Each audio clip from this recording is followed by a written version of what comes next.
Good morning বন্ধুরা, অনেক দিন পর আবারও একটা নতুন ভ্লগ নিয়ে চলে এসেছি তোমাদের সামনে। যাব এক জায়গায়, তাই সকাল সকাল উঠে রেডি হয়ে নিয়েছি। কোথায় যাচ্ছি সেটা তোমাদের পরে বলছি, তোমরা দেখতে থাকো ভিডিওটা পুরো। এই যে ছদ্দি ভাইও এইদিকে রেডি হয়ে চলে এসেছে, মোটামুটি সবাই রেডি, মাও ওইদিকে ব্যাগ গোছাচ্ছে। যাই হোক, বেরাবো আমরা এখনই। আর এইদিকে ঘন্টু আপনাদের হাই করে দিচ্ছে, ওর কথা নিশ্চয়ই মনে আছে আপনাদের। এই যে আমাদের গাড়িও চলে এসেছে, গাড়িতে আমরা উঠে পড়েছি। এখন যাচ্ছি আমরা শিয়ালদা স্টেশনের উদ্দেশ্যে। ওখান থেকে 7:20-তে আমাদের ট্রেন। তো চলো তোমরা সাথে থাকো। কিরে, কেমন লাগছে সকালবেলা ঘুম থেকে উঠে? Refreshing morning. কোথায় যাচ্ছিস সেটা বলা হবে পরে। যাই হোক, অনেক দিন পর আমরা একটু বেরিয়ে পড়লাম ছোটোখাটো একটা ট্যুরে। তো তোমরা দেখতে থাকো, সঙ্গে থাকো। পৌঁছে গেছি আমরা শিয়ালদা স্টেশনে। এই আমি, ছদ্দি ভাই আর রশ্মি এইদিকে যাচ্ছি। এখন আমরা যাব স্টেশনের ভেতরে। দুদিন পর, অনেকদিন পর আমাদের আলটিমেটলি হলো। আমাদের এত প্ল্যান ক্যান্সেল হচ্ছিল কি বলি। ঘন্টু বুড়ো, কেমন লাগছে? আমার তো বেশ ভালোই লাগছে অনেকদিন পর, কিন্তু গরম হচ্ছে বল খুব। ট্রেনটা ছাড়লে পরে ঠিক হয়ে যাবে বল।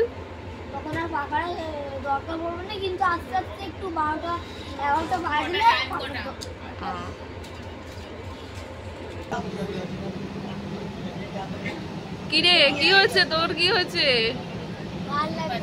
কেন? এখন ঘড়িতে বাজে 7:20।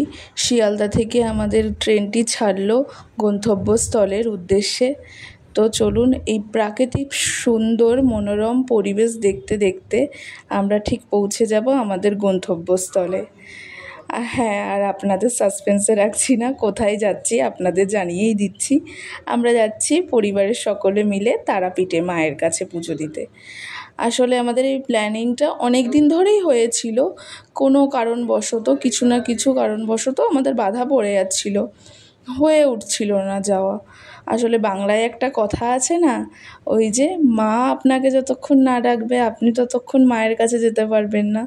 ঠিক যখন মা আপনাকেই ডাকবে তখনই আপনি আপনার মায়ের দ্বারে গিয়ে হাজির হবেন। ঠিক আমাদের ক্ষেত্রেই তাই হলো। অনেক দিন থেকেই আমাদের প্ল্যানিংটা হয়ে আসছিল, কিন্তু হয়ে উঠছিল না।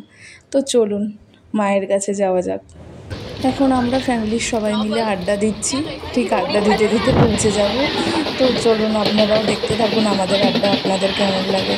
আর এইদিকে অশ্মি আপনাদের হাই করে দিচ্ছে। এই যে এরা দুজন সাপ আর বেজি সবসময় লেগে থাকে একে অপরের, আবার কেউ কাউকে ছাড়া বসবে না।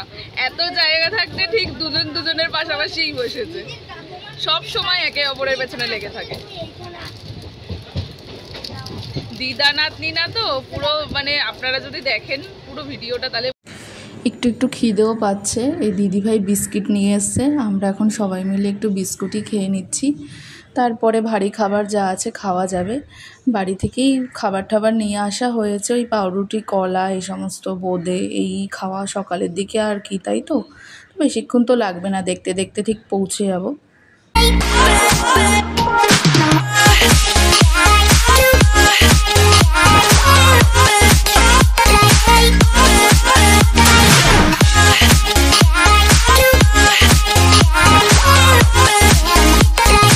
ছদ্দি ভাই সবাইকে এদিকে টিফিন সার্ভ করে দিচ্ছে, এদিকে আমি আবার বাটি আর প্লেট আনতে ভুলে গেছি। তো কী করা যাবে, লাস্ট অপশান ছিল এই পেপার, এই পেপারেই এখন খাওয়া হচ্ছে। এদিকে কুরকুরিও চলে এসছে, একটু কুরকুরে খাওয়া হয়ে গেল সবার। অবশেষে চলে এলাম আমাদের গন্তব্যস্থল তারাপীঠ, মা তারার কাছেই। এই জাস্ট ট্রেন থেকে নামলাম। এখন আমরা স্টেশন থেকে বাইরে বেরিয়ে যাব হোটেলের উদ্দেশ্যে। তো বাইরে যাই আর কি, তো তারপর দেখি কি করা যায়, কিসে করে যাওয়া যায় আর কি। আমার কাছে এই ফার্স্ট টাইম তারাপীঠ আসা। আমার ফ্যামিলির সবাই এসেছে অনেকবার, আমার হাজব্যান্ড, আমার ননদরা, কিন্তু আমার কাছে এটা ফার্স্ট টাইম। তো আমার বেশ ভালোই লাগছে। তো চলো তোমরা সঙ্গে থাকো, দেখতে থাকো।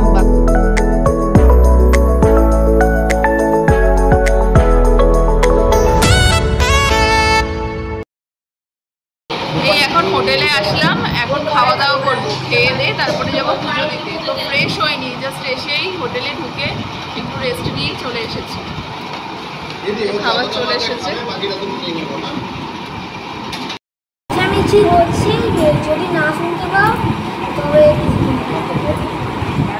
ভেজ থালি নিয়েছি আমরা, যেহেতু বিকালে পুজো দিতে যাব আর কি। তো যাই হোক, এখন খাবারটা খেয়ে নিই, তারপর হোটেলে গিয়ে ফ্রেশ হয়ে যাব পুজো দিতে। খাওয়া দাওয়া করে রুমে গিয়ে একটু ফ্রেশ হয়ে নিয়ে দেন এখন রেডি হয়ে বেরিয়ে এসেছি। এখন যাব আমরা পুজো দিতে। এই যে সবাই রেডি হয়েও চলে এসেছে। তো চলো যাওয়া যাক মায়ের কাছে। এই এখন আমরা মন্দিরের দিকেই যাচ্ছি। আমাদের হোটেলটা মন্দির থেকে খুব বেশি দূরে না, এই 1-1.5 মিনিট লাগে আর কি। তো যাই হোক, এখন আমরা বাটা নেব, ঠাকুরের বাটা কিনে আর কি মন্দিরের উদ্দেশ্যে যাব পুজো দিতে। তো এই দিকে চারদিকে কত দোকান আশেপাশে, বেশ ভালোই লাগছে দেখতে। আমাদের ডালা এদিকে রেডি হয়ে গেছে, এই জবা ফুল শাড়ি দিয়ে সব কিছু দিয়ে মায়ের ডালা সাজানো হয়ে গেছে। এখন যাওয়া যাক, চলো। আগে নাকি এখানে ভিআইপি লাইন হিসাবে পুজো হতো, একটা ভিআইপি লাইন ছিল আর একটা নর্মাল সাধারণ মানুষের জন্য ছিল। তো এখন এই সিস্টেমটা বন্ধ হয়ে গেছে, শুনে বেশ ভালোই লাগলো। ঠিকই তো বলুন, তাই না? মায়ের কাছে আমরা সবাই সমান।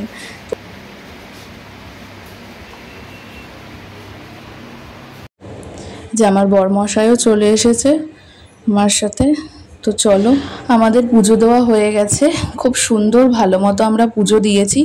যেহেতু মায়ের মন্দিরে কোনো ভিডিও করতে দেয় না আর কি, তো তাই আমাদের আর কোনো ভিডিও করে ওঠা হয়নি। এই পুজো দেওয়া হয়ে গেছে, আমরা এখন বাইরে বেরিয়ে এসেছি পুজো দিয়ে। তো মন্দিরের বাইরে আর কি বেরিয়ে যাচ্ছি, বেশ ভালো মন ভরে পুজো দিলাম মায়ের কাছে। বন্ধুরা এখন যাচ্ছি শ্মশানে, এই সামনেই শ্মশান, গিয়ে একটু শ্মশান দেখবো, আশেপাশে ঘুরবো। তো যাই, চলুন, আপনারাও সঙ্গে থাকুন, দেখতে থাকুন। কিরে, কেমন লাগছে? একটু তো ভয় ভয় করছে। ভয় লাগছে কেন? ফার্স্ট টাইম শ্মশান? হ্যাঁ, এর আগে সেরকম ভাবে আসে। ঠিক আছে, তো চলো, সঙ্গে থাকো তোমরা। এই যে আমাদের অশ্মি এখানে যেতে ভয় পাচ্ছে। আমি এই অন্ধকারের মধ্যে যেতে পারবো না। বলছে না, যাবো না, প্যানিক করছে। এত অন্ধকার কেন? তো অন্ধকার কোথায়? লাইট আছে, চল না তুই, আমি আছি তো, চিন্তা কেন করছিস? মেশোর ডাইলগ আজকে আমি দিচ্ছি তোকে। এইটা নাকি দ্বারকা নদী। তো আমরা এসেছি এখন দ্বারকা নদীর দর্শনে। তো বেশ ভালোই লাগছে, নদীর পাড়ে সুন্দর হাওয়া সন্ধেবেলার দিকে। তো এখান থেকে ভাবছি একটু শ্মশানে যাবো কি যাবো না, একটু ভয় ভয়ও লাগছে। তো যাই হোক, দেখি কি করা যায় আর কি। শ্মশানে আর আমাদের যাওয়া হয়নি, ওই আশপাশটা ঘুরে আমরা চলে গেছিলাম একটু চপের দোকানে চপ খেতে। তো চপ খাওয়ার পর ওখান থেকে আমরা চলে গেছিলাম রুমে। আর রাতে আর কোনো ভিডিও করা হয়নি, তো খুব টায়ার্ড লাগছিল, তাই শুয়ে পড়েছি।